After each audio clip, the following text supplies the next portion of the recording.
Hey guys, it's Derry here from the Rainbow Witch's Colorful Cottage, and I am here to do a VR to my lovely bestie friend, Miss Kristin Swint over at A Simple Pass, or Your Simple Pass, I can't remember anymore. But she did a video on, do you share or show your magic or not? And I agree wholeheartedly with what she said. I do tend to show parts of my workings. I will show, and I'll post them. I'll post a picture of a candle that's dressed with herbs. I will post a picture of the herbs that I'm using. But the difference is that you don't know the intention. You don't know, I might show the herbs, but you don't know how much of what herb is going where. I may show some herbs, I may show, no herbs. You always want to try, at least in my opinion, you want to keep your spell work on the down low. And yeah, I have spell pages in my Books of Shadows that you saw. And what you saw were words on a page. You saw the incantation. You didn't see the intention behind it. You didn't see the candles. You didn't see the herbs. You didn't see what went into it. And it changes every single time I use one of those spells. I never do a spell the same way twice. Sorry, I gotta get some coffee. But yeah, I agree with Kristin, is I never really show my spells, the actual working, because it is a disillusionment, it is a disillusion of energy. The more people that know about it, it's setting it up for failure. It's because they're putting in their opinion, they're putting in their ideas, they're putting in their intention. No. That spell working is literally between you and the spell. And in my opinion, nothing can get in the way. And if there's other people that are getting in the way, then you don't need to be doing that spell. You need to find something else that is, I don't tell people, oh, I'm going to do this working on this day under this moon phase with this can. I don't do that. And you know what? I do spell work every day. It could be something very, very little, or it could be something very, very grand. You're never going to know. Because that is between me and my craft.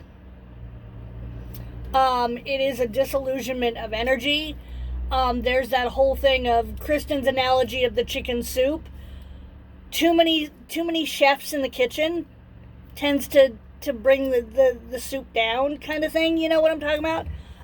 If you have not seen Kristin's video, please go watch it. It's really, really wonderful. I really like that video.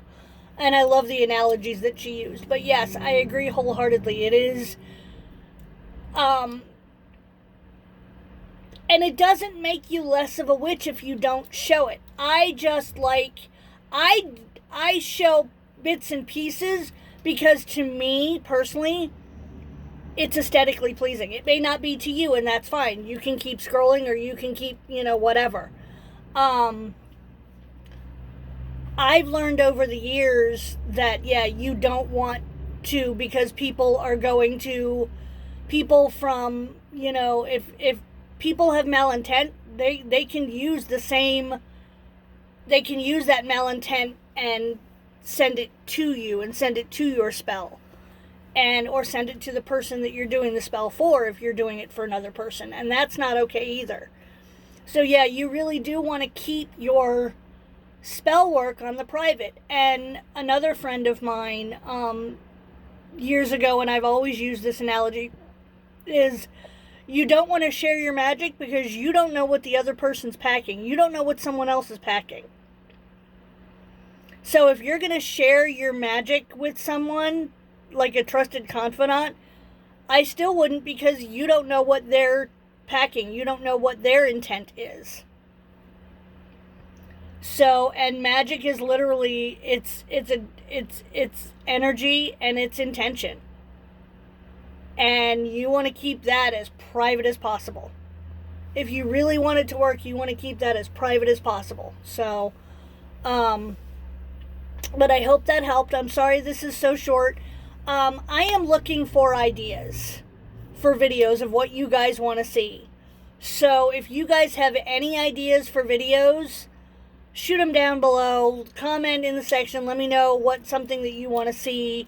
I love, I have shared on here before. I have shared incense recipes that I do. That's not a spell. That to me is not a spell. That's a recipe. That's something completely different. Those to me are okay, because you can take my ideas and change them to fit you. Like, there are many, many, people that use sage and Palo Santo and cinnamon. I choose not to use sage and Palo Santo because they're just, you can't get you. A lot of them are indigenous, so I choose not to use them. So I tend to use loose incenses, and I can't use cinnamon because I'm highly allergic. I'm also allergic to sage, so I can't use those. But I have found other herbs through research that I use to substitute for those. But in forms of cleansing, I use my loose incenses. And those are so various because you can create them for whatever your need is. If you want a smudge for love, you can look up your herbs. You really got to know your herbs. And if you want one for cleansing, you can look up your herbs and make a loose incense for that. If you want one for this, so that to me is not a spell. Those are okay to share, because you can take it and doctor it to what you need it for. But definitely I would keep my spell workings on the down low. I don't know. No. So, alrighty, I'm done blathering. But if you guys have any ideas of what you guys want to see, because I've done the tour, I've done the Book of Shadows, I've done, so what else do you guys want to see? Because I can't do a lot of hauls currently because I don't have a vehicle. But I love you all. Everybody have a great day, and I will talk to you guys later. Bye, guys.